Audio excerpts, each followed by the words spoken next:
ആളൂർ രാജർഷി memorial higher secondary സ്കൂളിലെ സംഗമ ഗ്രാമ മാധവാചാര്യ സംസ്കൃതം ക്ലബിന്റെ നേതൃത്വത്തിൽ പത്തിലക്കറികൾ തയ്യാറാക്കി വിദ്യാർത്ഥികൾക്ക് വിതരണം ചെയ്തു. മത്തനില, കുമ്പളയില, പയറില, ചേമ്പില, തുമ്പയില, ചീര, തകഴ, തഴുതാമ, വെള്ളരിയില, ചേനയില എന്നിവ പത്തിലകൾ ഉപയോഗിച്ച് കറി തയ്യാറാക്കി. ഇലകൾ ശേഖരിച്ചതും കറിയാക്കിയതും വിദ്യാർത്ഥികളാണ്.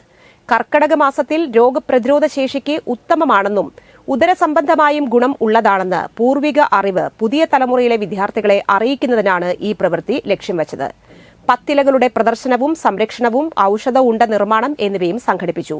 മാതൃസംഘത്തിലെ അമ്മമാരും അധ്യാപകരും വിദ്യാർത്ഥികളും ചേർന്ന് നടത്തിയ കർക്കടക മാസാചരണം വരും തലമുറയിലേക്ക് പ്രകൃതിയെ തൊട്ടറിയാനുള്ള വേദിയായി മാറി. ഹയർ സെക്കൻഡറി വിദ്യാലയത്തിലെ സംഗമ ഗ്രാമ സംസ്കൃത ഛാത്ര സമിതിയിലെ സംസ്കൃത പഠന വിദ്യാർത്ഥികളാണ് ഞങ്ങൾ. എല്ലാ കൊല്ലത്തെ പോലെയും ഇക്കൊല്ലവും ഞങ്ങൾ പത്തിലക്കറി ഉണ്ടാക്കുന്നുണ്ട്. പത്തിലക്കറി എന്ന് പറയുമ്പോൾ അതിലുണ്ടാകുന്ന ഇലകളാകുന്നു ചേന, ചേമ്പിലില, വെള്ളരിയില, കടിത്തുമ്പ, ചീര തുടങ്ങിയവയാണ്. പത്തിലകളെ പോലെ തന്നെ പ്രാധാന്യമുള്ളതാണ് ദശപുഷ്പങ്ങൾ. അതുപോലെ തന്നെ ദശപുഷ്പങ്ങളും വരും തലമുറയ്ക്ക് വേണ്ടി കൈമാറുക എന്നതാണ് ഞങ്ങളുടെ ഈ പദ്ധതിയുടെ പ്രധാന ഉദ്ദേശം. അതുപോലെ തന്നെ പ്രതിരോധശേഷി വർദ്ധിപ്പിക്കുന്നതിന് ഏറ്റവും നല്ലതാണ് പത്തിലക്കറികൾ. എല്ലാവരും പത്തിലക്കറി കഴിക്കൂ, പ്രതിരോധശേഷി വർദ്ധിപ്പിക്കും.